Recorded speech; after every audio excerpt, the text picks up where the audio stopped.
બારડોલી શહેરમાં મુસ્લિમ સમાજના લોકો મોટી સંખ્યામાં એકત્રિત થયા હતા અને ભાઈચારા એકતા તથા શાંતિના સંદેશા સાથે ભવ્ય જુલુસનું આયોજન કરવામાં આવ્યું હતું. જુલુસમાં યુવાનો, વડીલો અને બાળકો સહિત મોટી સંખ્યામાં લોકોએ ઉત્સાહપૂર્વક ભાગ લીધો હતો. બારડોલીમાં જશ્ન ઈદ મિલાદ મુબારકની ભવ્ય ઉજવણી, ભાઈચારા અને એકતાનો સંદેશ. સુરત જિલ્લાના બારડોલી શહેરમાં જશ્ન ઈદ મિલાદ મુબારકની ભવ્ય અને ઉત્સાહભેર ઉજવણી કરવામાં આવી હતી. આ પવિત્ર પ્રસંગે મુસ્લિમ સમાજના લોકો મોટી સંખ્યામાં ઉપસ્થિત રહ્યા હતા અને ભાઈચારા, એકતા તથા શાંતિના સંદેશ સાથે ભવ્ય જુલુસ યોજવામાં આવી રહ્યું હતું.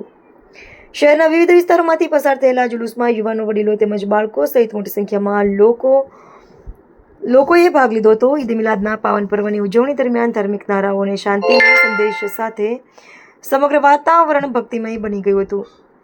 આ પ્રસંગે દાઉદી વોરા સમાજના લોકોએ પણ ઉત્સાહપૂર્વક અને શાંતિપૂર્ણ રીતે જુલુસમાં ભાગ લઈ સમાજની એકતા અને સૌહાર્દનું ઉત્તમ ઉદાહરણ પૂરું પાડ્યું હતું. સમગ્ર કાર્યક્રમ દરમિયાન ભાઈચારો, પરસ્પર સન્માન અને શાંતિનો માહોલ જોવા મળ્યો હતો. જુલુસને ધ્યાનમાં રાખીને બારડોલી ટાઉન પોલીસ દ્વારા ચુસ્ત પોલીસ બંદોબસ્ત ગોઠવવામાં આવ્યો હતો. પોલીસ તંત્રના માર્ગદર્શન અને સહયોગથી સમગ્ર કાર્યક્રમ કોઈપણ અનિચ્છનીય બનાવ વિના શાંતિપૂર્ણ રીતે સંપન્ન થયો હતો. જશ્ન ઈદ મિલાદ મુબારકની આ ઉજવણીએ બારડોલી શહેરમાં સામાજિક એકતા, ભાઈચારો અને સૌહાર્દનો સુંદર संदेश प्रसराव्यो હતો. आज बारडोली के अंदर ये ईद मिलादुन नबी का जश्न मनाया जा रहा है।